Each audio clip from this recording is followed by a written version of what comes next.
6:49 here this Wednesday in our top stories for our Smart Start. Breaking developments out west as tens of thousands of people are told to evacuate right now in Los Angeles due to dangerous wildfires.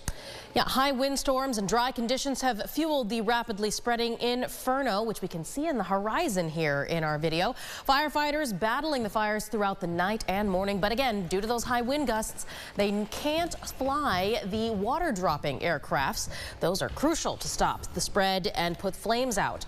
The National Weather Service predicts the winds will weaken a bit later today, and the extent of the damage from the fires has yet to be fully seen. We are just around the corner from the Getty Villa. This neighborhood, we have now seen at least 1, 2, 3, 4, 5, 6, 7 homes burn tonight, including in just the last half hour, we saw 2 more catch fire. That's how quickly these flames are spreading. And the fires in Southern California prompted President Joe Biden to cancel his travel to a nearby event. The White House says he is receiving constant briefings and offers federal assistance for the response. Of course, stay with us as we continue updating this ongoing situation and the evacuations all throughout the rest of our day and online at rochesterfirst.com.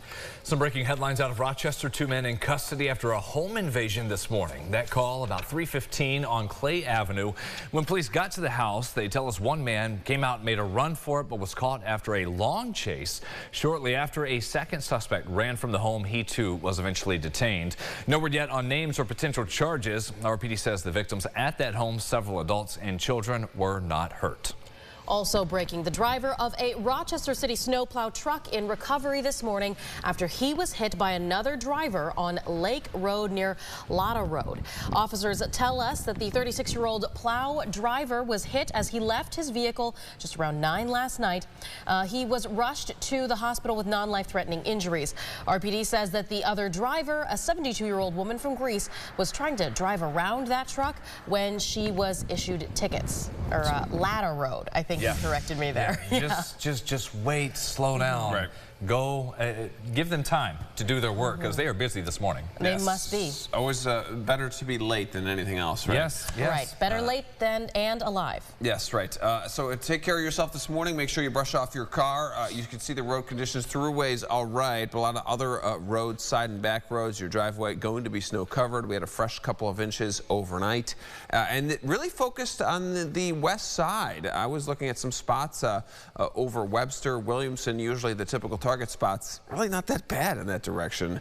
It is all around the city, south and west of here. Temperatures starting off in the teens and likely finishing in the teens with that flow out of the northwest. We'll have a look at the 8-day forecast at the end of the show. Brennan? All right, thank you, James. Back to our headlines as we are learning more this week about what happened in the days and hours leading up to the murder-suicide Friday in Brighton. The police chief addressed the question as well, whether the shootings of this young girl and her grandmother at the hands of the 11-year-old's father could have been prevented. Chief David Cathaldi says the father, Lawrence Mancuso, called 911 with custodial questions, and police were present during a visit to the home Thursday on Hollyvale Drive. That was a day before the killings. The chief says prior to returning to the home the next day, Mancuso went out and bought alcohol from a liquor store around 9 in the morning, then went to Greece and stole guns from a house of a relative. Investigators say he came back to Brighton, parked his car at the end of the street, and carried out what they describe as a terrible case of domestic violence. And this was asked of me, could it have been prevented? I don't know. As I sit here right now, I don't know. If I could roll the clock back, I don't know. I just don't know. I don't think it could have been. I think once your mind is set, once that evil is in you and it's set, you're going to do violence.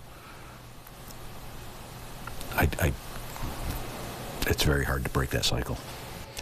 The chief adds the support from the community since Friday has been incredible. Also taking a moment to remind everyone about all the resources there are with this community available to help someone process a tragedy like that. Monroe County Sheriff Todd Baxter opens up about what he believes is a culture of breaking the law among some people who are sworn to protect and serve. The sheriff says he's so shocked, as many are, after seeing that body cam video from December 9th, the beating death of Robert Brooks, who was an inmate serving time for an assault here at Marcy Correctional outside Utica.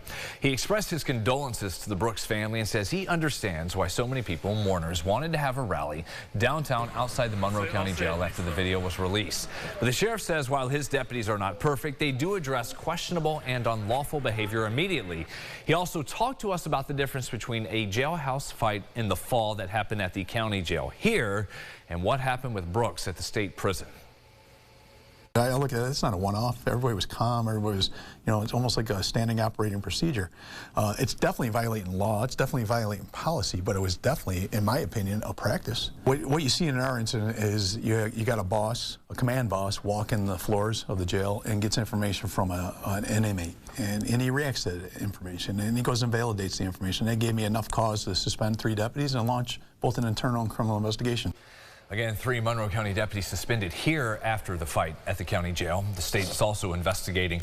As for the pending Brooks case, the Onondaga County District Attorney is named as special prosecutor.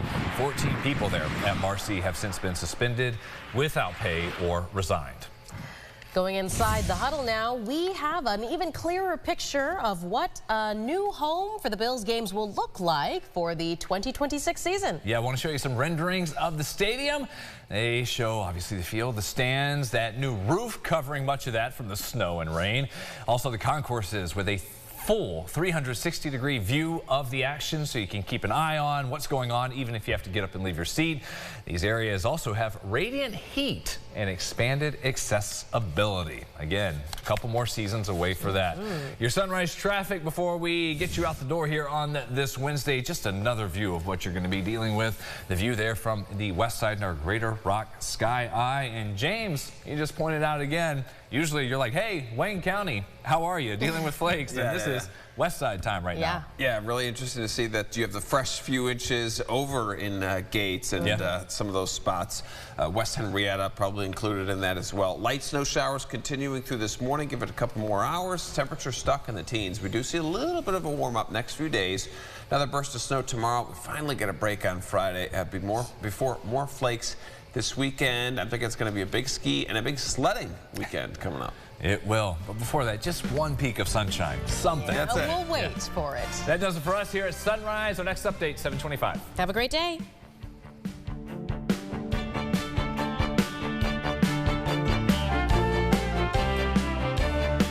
Follow News 8 wherever you are on RochesterFirst.com, Facebook, X, and on our app for news and weather.